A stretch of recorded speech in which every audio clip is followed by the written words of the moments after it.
it's Halloween time again. So to keep up with the spooky spirit, let's look at some scary Mario hacks and fan games. Boo. First up, we have a little ROM hack called Mario Wakes Up. Upon starting the game, you're immediately given the story, with stock footage of Mario sleeping from Super Mario Bros. 2. It all happened last night, when Mario was peacefully sleeping. He got caught in a dream, and must find an exit, and within, a way to wake up.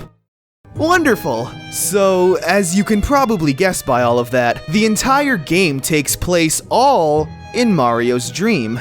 Or, heck, by the looks of this place, it's more like a nightmare. Everything is splattered in blood. The stages, the water, the enemies. The enemies especially just want you dead. There's even traps spread throughout each stage. Just the slightest misstep, and it's permanent lights out for Mario. The game shares a lot of parallels with the Nightmare on Elm Street movies. You're helplessly trapped in a dream, in your most vulnerable state, asleep, trying to survive this nightmarish hellscape where everything wants you dead. And if you die in the dream, you die in real life. The game itself is also really solid, especially with the concept of being in an abstract nightmare world, where anything can happen, and your own mind can play tricks on you. The stages follow this concept really well, and makes for a genuinely entertaining experience. I also love the nebulous background art for this stage. It gives off that dream feel really well. So we just looked at one Mario game based off of a horror movie franchise, The Nightmare on Elm Street. Now, let's look at another. Jigsaw's Test. This hack is inspired from the horror movie franchise, Saw. I loved Saw when I was in middle school. For those who don't know, Saw revolves around a serial killer named Jigsaw, who kidnaps people who don't appreciate life. He then puts them in life-threatening traps and tests them in their will to live. And yes, there will be blood. There will be blood. Oh god, 16-bit blood! Anyway, the game starts up with text explaining everything I just told you. Mario then wakes up in a mysterious room that's running low on oxygen, depicted by this red bar. So, it's up to you to help Mario escape. You'll do this by finding items and solving riddles. It very much has that Saw feel. It's a really fun game, especially with the idea of a Mario game taking place in practically one room. It's super creative. But the only Mario character that has seen true horror is Luigi. Which leads us to Luigis Insanity, a pixel art side-scrolling remake of Luigi's Mansion.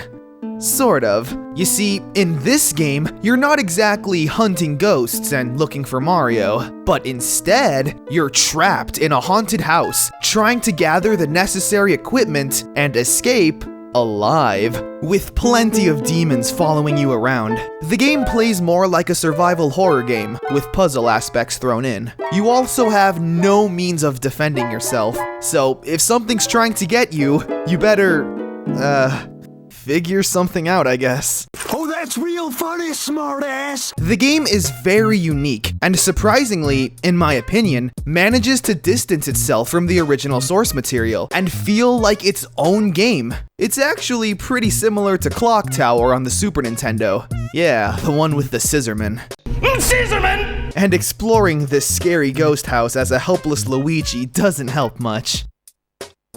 And if you need more Luigi in your life, there's this.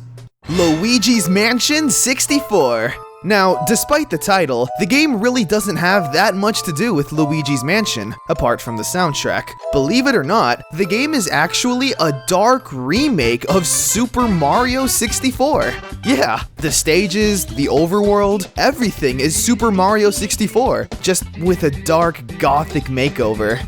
That's actually really cool. For example, this stage is obviously Bob-omb Battlefield, the first stage in Mario 64, but every single thing has gone through a makeover to give it that spooky Halloween atmosphere.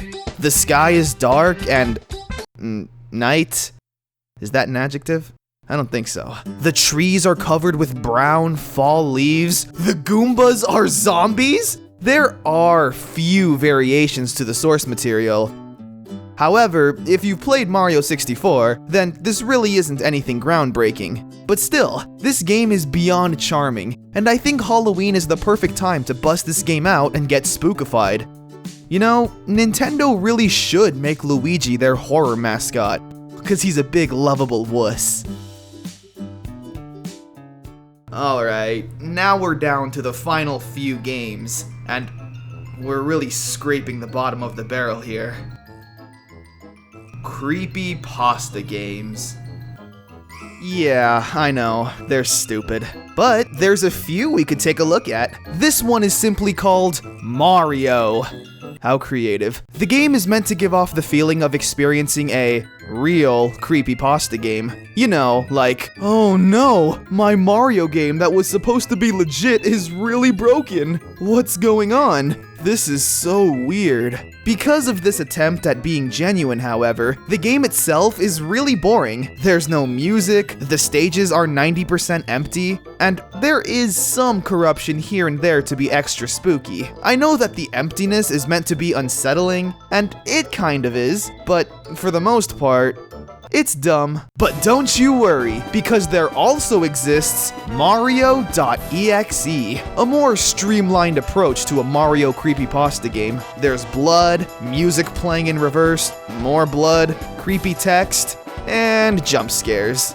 Great. The game revolves around Luigi hating you and wanting to kill you. So, you traverse through this broken game, confront him, and have a battle. And then you kill Luigi. Yeah, you throw him into the lava. You might consider that to be a spoiler, but yeah, you kill him. Moving on. But now, we've saved the best, maybe, for last. Mario vs. Sonic.exe. Oh boy. Now, I know this game seems like it's destined to fail with a name like that, but maybe we'll be surprised. So, okay, I guess we know what to expect at this point, right? A broken Mario game with music playing in reverse and blood everywhere.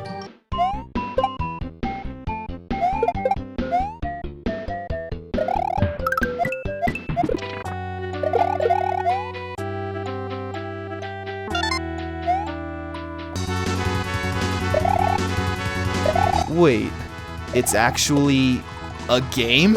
There's no blood? No jump scares?